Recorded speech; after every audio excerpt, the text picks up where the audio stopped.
नमस्कार साथियों, कैसे हैं आप सभी। आई होप कि आप सभी बहुत अच्छे होंगे, तो अच्छे से स्टडी कर रहे होंगे। तो आज के इस वीडियो में हम आपके लिए लाए हैं, क्या लाए हैं, तो ऑल सब्जेक्ट मतलब ऑल चैप्टर का जो कि ऑब्जेक्टिव क्वेश्चन लाए हैं। संस्कृत कौन सा विषय होगा, विषय है आपका संस्कृत विषय का ऑल चैप्टर का लाए हैं आपके लिए ऑब्जेक्टिव क्वेश्चन आंसर, जो कि क्लास 10 के लिए यह वीडियो बहुत ही ज़्यादा इंपॉर्टेंट होने वाला है। तो आप लोग इस वीडियो को अंत तक देखिए, और संस्कृत में अच्छा नंबर लाना चाहते हैं तो इस वीडियो को पूरा शुरू से लेके अंत तक देखिएगा। और इस वीडियो को अगर आप चैनल पर नए हैं तो चैनल को सब्सक्राइब कर लीजिए और लाइक कीजिए, कमेंट कीजिए, ठीक ना। तो आगे बढ़ते हैं, अब प्रश्न की ओर जाते हैं हम लोग। प्रश्न देखिएगा क्या कर रहा है। प्रश्न नंबर 1 कर रहा है, प्रोन की संख्या कितनी है। ये जो है कि मंगलम पाठ से लिया गया है, पहला चैप्टर, यानी कि पहला चैप्टर जिसका नाम है मंगलम पाठ, उसका ये क्वेश्चन है, प्रोन की संख्या कितनी है। तो प्रोन की संख्या है 18। कितनी है, 18। तो आपको ये याद रखना है, प्रोन की संख्या 18 है, ठीक है ना। आगे बढ़ते हैं, 2 नंबर देखिए प्रश्न है, वेद की कुल संख्या कितनी है। वेद की कुल संख्या कितनी है, तो वेद की कुल संख्या है 4। कितनी है, 4। ये भी आप याद रख लीजिए। आगे बढ़ते हैं, 3 नंबर देखिए प्रश्न है, सबसे प्राचीन मतलब पुराना वेद कौन सा है। सबसे पुराना वेद कौन सा है, ऋग्वेद है, ठीक ना। आगे 4 नंबर देखिए क्या कर रहा है, 4 नंबर है, वेदांग कितने हैं। वेदांग या फिर वेद के अंग कितने हैं, तो वेदांग है 6, ठीक ना। वेद 4, वेदांग 6। आगे बढ़ते हैं, 5 नंबर देखिए, महान से महान क्या है। महान से महान क्या है, तो आत्मो है। महान से महान क्या है, आत्मो। तो 5 का राइट आंसर क्या हो जाएगा, ऑप्शन नंबर ए। आगे बढ़ते हैं, 6 नंबर देखिए प्रश्न क्या कर रहा है, मंगलम पाठ कौन से लिया गया है। मंगलम पाठ जो है कि उपनिषद से लिया गया है। मंगलम पाठ कौन से लिया गया है, उपनिषद से। तो 6 का option number C is the right answer हो जाएगा। आगे बढ़ते हैं, देखिए 7 नंबर प्रश्न क्या करा, किसकी जीत होती है। किसकी जीत होती है, तो सत्य की जीत होती है और असत्य की नहीं जीत होती है, ठीक ना। जीत किसकी होती है, तो सत्य की। तो 7 का ऑप्शन नंबर ए राइट हो जाएगा। आगे बढ़ते हैं, देखिए 8 नंबर प्रश्न क्या करा है, स्वर्णमय पात्र मतलब सोने जिसे पात्र से किसका मुंह ढका हुआ है। सोने जिसे पात्र से सत्य का मुख ढका हुआ है, ठीक है ना। 8 का option number B is the right answer हो जाएगा।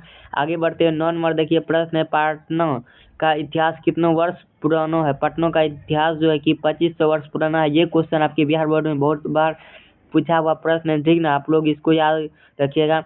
देखिए हम जो लाए हैं इस वीडियो में आपको सभी चैप्टर का मिलेगा। ये जो है कि दूसरा चैप्टर का है, सभी चैप्टर का ऑब्जेक्टिव क्वेश्चन लाए हैं। संस्कृत विषय का, विषय कौन है, संस्कृत, क्लास 10 के लिए। 10 में प्रश्न है, बुद्ध के समय पटना का नाम क्या था। बुद्ध जो आया था, बुद्ध के समय में पटना का नाम था पाटलीग्राम। बुद्ध के समय में पटना का नाम क्या था, पाटलीग्राम। आगे बढ़ते हैं, 11 नंबर प्रश्न देखिए क्या कर रहा है, पटना किस नदी के किनारे है। पटना गंगा नदी के किनारे है, ठीक है ना। 11 का option number A is the right answer हो जाएगा। आगे बढ़ते हैं, 12 नंबर, कितना नंबर, 12 नंबर। 12 नंबर प्रश्न है, गुरु गोविंद सिंह का जन्म हुआ था। गुरु गोविंद सिंह का जन्म कहाँ हुआ था, पटना में, ठीक है ना। गुरु गोविंद सिंह का जन्म हुआ था पटना में। अगला हमारा 13 नंबर प्रश्न, यूनान का राजदूत कौन था। यूनान का राजदूत था कौन, मेगास्थनीज। मेगास्थनीज कौन था, यूनान का राजदूत। आगे बढ़ते हैं, 14 नंबर प्रश्न, आप लोग इसका आंसर कमेंट में लिखिए। मेगास्थनीज पटना किसके समय में आया था। मेगास्थनीज जो कि पटना चंद्रगुप्त मौर्य के समय में आया था। मेगास्थनीज पटना किसके समय में आया था, चंद्रगुप्त मौर्य के समय में, ठीक है ना। तो 14 का ऑप्शन नंबर बी राइट हो जाएगा। आगे बढ़ते हैं, देखिए 15 नंबर प्रश्न क्या है, काव्य मीमांसा। मीमांसा किनकी रचना है, काव्य मीमांसा किनकी रचना है, तो ये है राजशेखर की। मीमांसा मतलब मांस कौन खाता है, राजशेखर खाता है। तो काव्य मीमांसा किनकी रचना है, राजशेखर। आगे बढ़ते हैं, 16 नंबर देखिएगा प्रश्न है, गोलघर कहाँ है। गोलघर कहाँ है, पटना में स्थित है। और आप लोग कमेंट में बताइए, तो तारामंडल कहाँ है। तारामंडल ये भी कहाँ है, पटना में ही है, ठीक है ना। आगे बढ़ते हैं, 17 नंबर प्रश्न, मही। मही का क्या अर्थ है। मही मतलब होता है मिट्टी, मही मतलब मिट्टी होता है, ठीक ना। आगे बढ़ते हैं, 18 नंबर प्रश्न, अलस कथा। ये अलस कथा से प्रश्न है, अलस कथा पाठ के लेखक कौन है। इसके लेखक है विद्यापति। अलस कथा पाठ के लेखक कौन है, विद्यापति, ठीक है ना। आगे 19 नंबर प्रश्न है, वास्तविक आलसी कितने थे। जो कि वास्तव में सही में आलसी कितने थे, तो 4 थे, जो कि नहीं भागे थे। आगे बढ़ते हैं, 20 नंबर देखिए प्रश्न क्या है। 20 नंबर प्रश्न आगे आपकी स्क्रीन पर, आप लोग इसका आंसर कमेंट में लिखिए और इस वीडियो को लाइक कीजिए और दोस्तों के पास शेयर कीजिए, सब्सक्राइब कीजिए। बच्चों का रक्षक कौन है, बच्चों का रक्षक होता है कौन, माँ। बच्चों का रक्षक कौन है, तो माँ है, ठीक ना। आगे भी हमारा प्रश्न है 21 नंबर, आगे देख कर कौन भागा, आगे देख करके धूर्त लोग भागे, ठीक है ना। आगे बढ़ते हैं 22 नंबर प्रश्न, नीतिकार आलस्य को क्या मानता है, बहुत बड़ा शत्रु मानता है, ठीक है ना। नीतिकार आलस्य को क्या मानता है, बहुत बड़ा शत्रु। आगे 23 नंबर देखिए प्रश्न है, मिथिला का मंत्री कौन था, मिथिला का मंत्री कौन था, तो विदेश्वर था। मिथिला का मंत्री कौन था, विदेश्वर, ठीक है ना, मिथिला का मंत्री विदेश्वर था।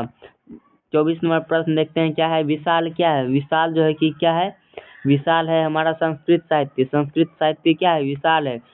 आगे बढ़ते हैं 25 नंबर देखिए प्रश्न है, याज्ञवल्क्य की पत्नी कौन थी, याज्ञवल्क्य की पत्नी थी मैत्रेयी, कौन थी, मैत्रेयी। आगे बढ़ते हैं 26 नंबर प्रश्न, जो है कि देखते हैं किसके सभा में शास्त्र कुशल गार्गी रहती थी, तो ये राजा जनक के सभा में रहती थी, ठीक है ना। हम तेजी से आपको खींच रहे हैं ताकि जल्दी आपका ये वीडियो खत्म हो जाए। आधुनिक काल की संस्कृत लेखिका कौन है, आधुनिक काल की संस्कृत लेखिका पंडिता छमाराव है। आधुनिक काल की संस्कृत लेखिका कौन है, पंडिता छमाराव।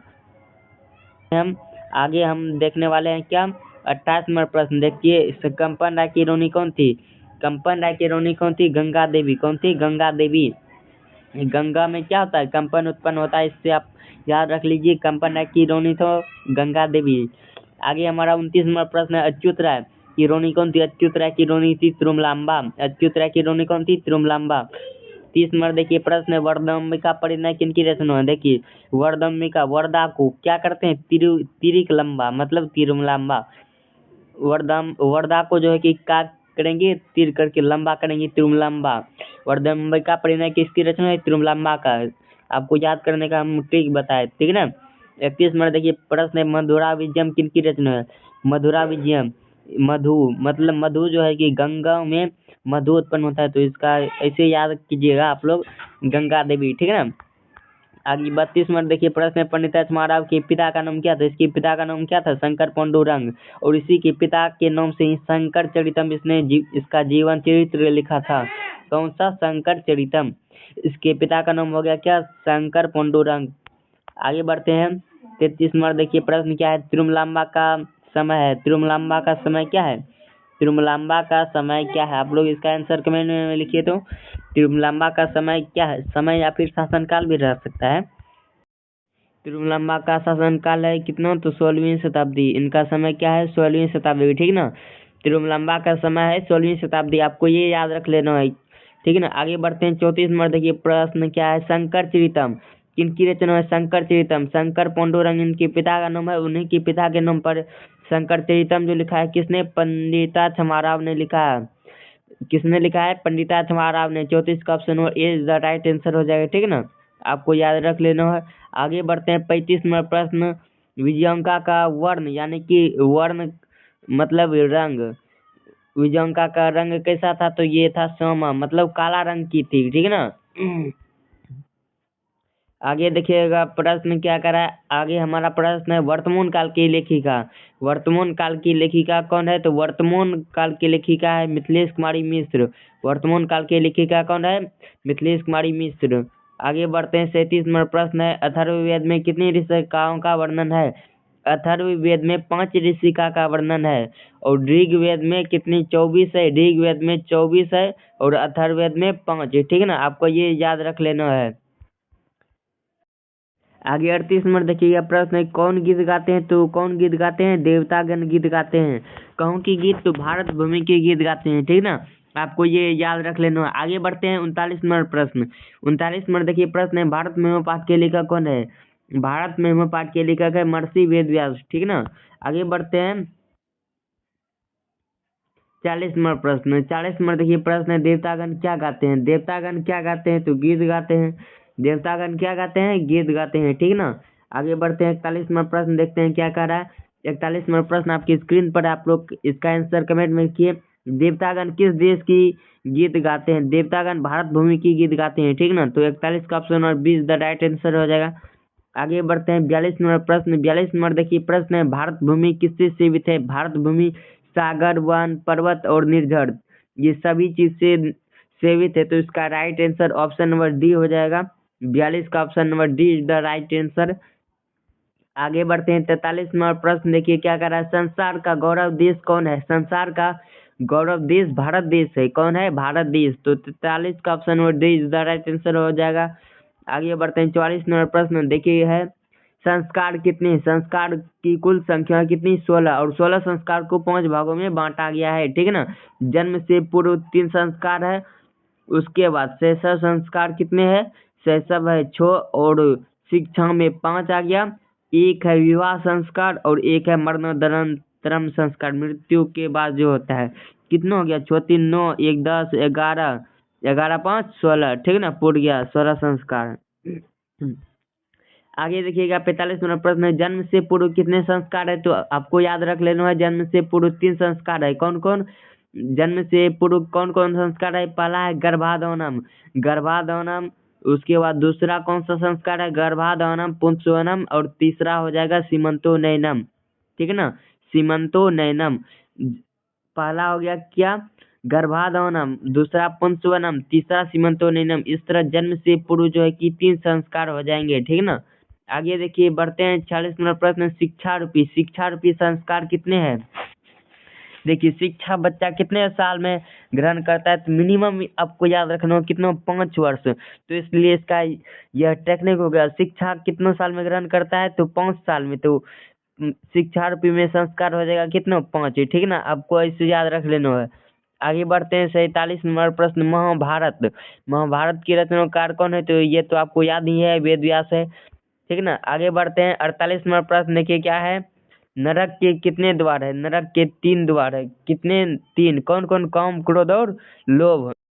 काम, क्रोध और लोभ, ये तीनों किसके द्वार है? तो नरक के द्वार है, ठीक है ना, आपको ये याद रख लेना है। आगे बढ़ते हैं 49 नंबर प्रश्न, कौन सुख देने वाली होती है? वो हिंसा का सुखावा, मतलब वो हिंसा सुख देने वाली होती है, ठीक ना, वो हिंसा क्या होती है? सुख देने वाली होती है। आगे बढ़ते हैं 50 नंबर प्रश्न क्या है, किससे परम तृप्ति की प्राप्ति होती है? विद्या का परम तृप्ति, मतलब विद्या से परम तृप्ति की प्राप्ति होती है, ठीक ना, आपको याद रख लेनी है। आगे बढ़ते हैं 51 नंबर प्रश्न देखिए है, शांति का उत्तम रूप क्या है? शांति का उत्तम रूप है क्षमा। शांति का उत्तम रूप क्या है? क्षमा। क्षमा कर देने से जो है कि शांति हो जाती है, ठीक है ना। आगे बढ़ते हैं 52 नंबर प्रश्न, 52 नंबर प्रश्न है, मनुष्य के कितने अवगुण है? मनुष्य के जो अवगुण है 6 है, कौन कौन?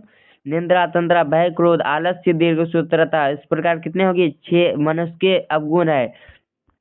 आगे बढ़ते हैं 53 नंबर देखिए प्रश्न क्या है, धर्म की रक्षा किससे होती है? धर्म की रक्षा सत्य रक्षते धर्म, मतलब सत्य से धर्म की रक्षा होती है। विद्या योगे रक्षते, विद्या की रक्षा अभ्यास से होती है। मृजा रक्षते रूपम, अर्थात श्रृंगार से रूप की रक्षा, और कुलानुवृत्तियन रक्षते, आचरण की रक्षा चरित्र से होती है, ठीक है ना, आपको ये याद रख लेना है। आज का जो ये वीडियो है, इस वीडियो में हम संस्कृत का सभी चैप्टर से ऑब्जेक्टिव लाए हैं। इसको आप अगर इस वीडियो को अंत तक देख लेते हैं तो आपका बिहार बोर्ड में बहुत ही अच्छा नंबर लाने का हासिल बन जाएंगे, ठीक है ना। तो इस वीडियो को हम उम्मीद करते हैं कि आप लोग अंत तक देखिएगा, और वीडियो को सब्सक्राइब कीजिएगा, लाइक कीजिएगा, शेयर कीजिएगा। 54 नंबर प्रश्न को देखते हैं हम लोग, रूप की रक्षा किससे होती है? रूप की रक्षा किससे होती है? तो मृज्या यानी कि श्रृंगार से होती है। मृज्या रक्षते रूपम, ठीक है ना। आगे बढ़ते हैं 55 नंबर प्रश्न क्या है, लक्ष्मी, घर की लक्ष्मी कौन होती है? घर की लक्ष्मी स्त्रियां होती है, तो आपको ये भी याद रख लेना है। 55 का ऑप्शन और B is the right answer हो जाएगा। आगे बढ़ते हैं 56 नंबर प्रश्न, 56 नंबर प्रश्न है क्या है, बिना बुलाए कौन आता है? बिना बुलाए मूर्ख आता है, कौन? बिना बुलाए कौन आता है? मूर्ख, मूर्ख व्यक्ति बिना बुलाए आ जाता है, ठीक है ना। आगे बढ़ते हैं 57 नंबर प्रश्न है, क्षमा किसका नाश कर देती है? क्षमा जो है किसका नाश कर देती है? क्षमा कर देने से किसी का क्रोध दूर हो जाता है। क्षमा क्रोध का नाश कर देती है, गुस्सा नहीं होती है क्षमा कर देने से, ठीक है ना। आगे 58 नंबर प्रश्न है, भिखनटोला गांव किस राज्य में है? भिखनटोला तो बिहार राज्य में है, बिहार राज्य के किस क्षेत्र में है? इसका आंसर आप लोग कमेंट में बताइए। भिखनटोला गांव बिहार के किस राज्य में है? बिहार के किस गांव में है भिखनटोला? इसका आंसर आप लोग कमेंट में बताइए। आगे हमारा प्रश्न है 59 नंबर, कर्मवीर कौन था? कर्मवीर कौन था? राम प्रवेश राम, दलित बालक था राम प्रवेश राम। आगे बढ़ते हैं 60 नंबर प्रश्न, ये प्रश्न बहुत ही वीवीआई है, आपके बोर्ड परीक्षा में बहुत बार आया हुआ है। आर्य समाज की स्थापना किसने किया? आर्य समाज की स्थापना स्वामी दयानंद सरस्वती ने किया है, ठीक है ना। आपको ये प्रश्न बहुत ही हर हाल में याद रख लेना है। आगे 61 नंबर प्रश्न, स्वामी दयानंद का जन्म हुआ कहाँ पर हुआ? स्वामी दयानंद का जन्म जो हुआ कहाँ पर हुआ? तो गुजरात राज्य की टंकारा नामक नगर में हुआ था। टंकारा का नामक गाँव, ठीक है ना, आपको याद रख लेना है। और कर्मवीर जो था, कर्मवीर का जन्म यहीं पर हुआ था, भिखनटोला में, ठीक ना। आगे बढ़ते हैं। 62 नंबर प्रश्न, स्वामी दयानंद का जन्म हुआ कब हुआ था? इसका जन्म जो हुआ था कब हुआ था? 1824 ईस्वी में। स्वामी दयानंद का जो जन्म हुआ 1824 ईस्वी में जन्म हुआ, और मर गया, इसका निधन हो गया कब? 1883 ईस्वी में, ठीक है ना। आपको यह याद रख लेना है, इसका जन्म हुआ कब? 1824 ईस्वी में, ठीक है ना। स्वामी दयानंद का जन्म हुआ था 1824 ईस्वी में। 62 का ऑप्शन और B is the right answer हो जाएगा। आगे बढ़ते हैं। 63 नंबर प्रश्न, 63 नंबर प्रश्न है, दयानंद के बचपन का नाम क्या था? इनके बचपन का नाम था मूल शंकर। इनके बचपन का नाम क्या था? मूल शंकर, ठीक है ना। इसका आंसर आप लोग कमेंट में बताइए। चलिए, आर्य समाज की स्थापना क्या, मतलब आर्य समाज की स्थापना स्वामी दयानंद सरस्वती जो है इसने कब किया था? 1875 ईस्वी में। और कहाँ पर किया था? मुंबई में किया था। आर्य समाज की स्थापना कहाँ पर किया था? मुंबई में, ठीक है ना। किसने? तो स्वामी दयानंद सरस्वती ने। आगे बढ़ते हैं। आगे 65 नंबर प्रश्न है, दारा। ये प्रश्न भी 2024 में आया हुआ, 2024 का ये प्रश्न आया हुआ प्रश्न है। इसको आप लोग ध्यान में रखिएगा। दारा का क्या अर्थ है? दारा मतलब पत्नी होता है, ठीक ना। आगे बढ़ते हैं। 66 नंबर प्रश्न देखिए, मंदाकिनी वर्णन पाठ से, मंदाकिनी नदी किस पर्वत के निकट बहती है? ये प्रश्न बहुत ही वीवीआई है। चित्रकूट पर्वत के निकट बहती है, ठीक ना। 66 का ऑप्शन नंबर ये द राइट आंसर हो जाएगा। आगे बढ़ते हैं। 67 नंबर प्रश्न, बहुत ही तेजी से इस वीडियो को हम खींचने का प्रयास करते हैं। व्याघ्रपति कर रहा, ये जो क्वेश्चन है व्याघ्रपति कथा बाघ वाला से लिया गया है, बूढ़ा बाघ जिसमें है, और पथिक का कथा है। पाठ के रचयिता कौन है? विद्यापति। व्याघ्रपति कथा पाठ के लेखक कौन है? तो नारायण पंडित है। थोड़ा सा जो कि अभी इंटरनेट का प्रॉब्लम है, इसको थोड़ा सा आप लोग इसका क्वालिटी हाई करके देखिएगा, ठीक है ना, तब आपको बहुत ही शानदार तरीका से दिखाई देगा। 68 नंबर प्रश्न है, क्वालिटी को लगभग 360 के कर लेना, ठीक ना। किसके बिना ज्ञान भार के समान होता है? क्रिया के बिना ज्ञान भार के समान होता है, ठीक ना। आप लोग पढ़े ही होंगे। आगे बढ़ते हैं। 69 नंबर प्रश्न, पथिक स्नान करने कहाँ गया था? तो ये तालाब में गया था। पथिक स्नान करने कहाँ गया था?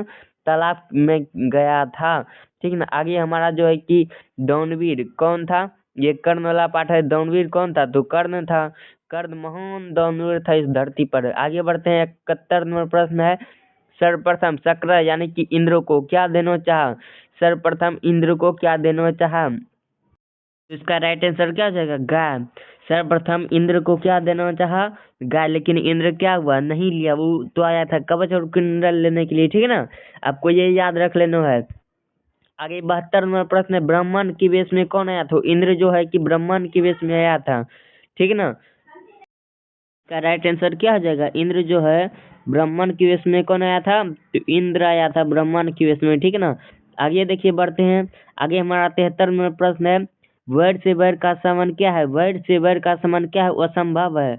वैर से वैर का संबंध क्या है? असंभव, ठीक है ना। आगे बढ़ते हैं, तेजी से प्रश्न को खींचने का प्रयास करते हैं, ठीक ना। शत्रुता कौन बढ़ाता है? शत्रुता कौन बढ़ाता है? तो शत्रुता कौन बढ़ाता है? तो इसका आंसर आप लोग कमेंट में बताइए।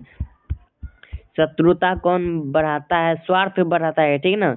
शत्रुता स्वार्थ करने से शत्रु बढ़ता है, ठीक ना। आगे बढ़ते हैं। 75 नंबर प्रश्न देखते हैं क्या है। दुख का विषय क्या है? दुख का विषय है क्या है? तो दुख का विषय यही है कि अशांति हमारे देश में बहुत ज्यादा बढ़ रहा है, यही, ठीक है ना। अशांति से दुख हो रहा है, ठीक ना। आगे बढ़ते हैं। 76 नंबर प्रश्न, वास्तव में अशांति कितने कारण है? वास्तव में अशांति के कितने कारण है? तो दो। कौन? द्वेष और असहिष्णुता, ठीक ना। आगे देखते हैं। 77 नंबर प्रश्न, स्वार्थ किसको बढ़ाता है? स्वार्थ जो है किसको बढ़ाता है? स्वार्थ से जो है कि क्या होता है? स्वार्थ से शत्रु बढ़ता है, ठीक ना। आगे बढ़ते हैं। 78 नंबर प्रश्न, 78 नंबर प्रश्न, शांति किससे स्थापित होती है? शांति परोपकार करने से शांति स्थापित होती है, ठीक है ना। आगे बढ़ते हैं। 79 नंबर प्रश्न, उत्कर्ष का विलोम। उत्कर्ष का अपकर्ष होता है, सीधी सी बात है।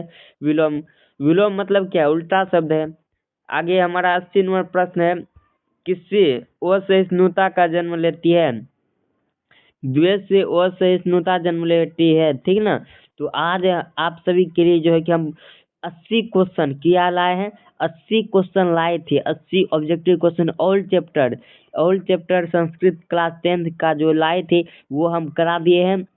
अब यहाँ पर क्लास को एंड करते हैं, ठीक ना।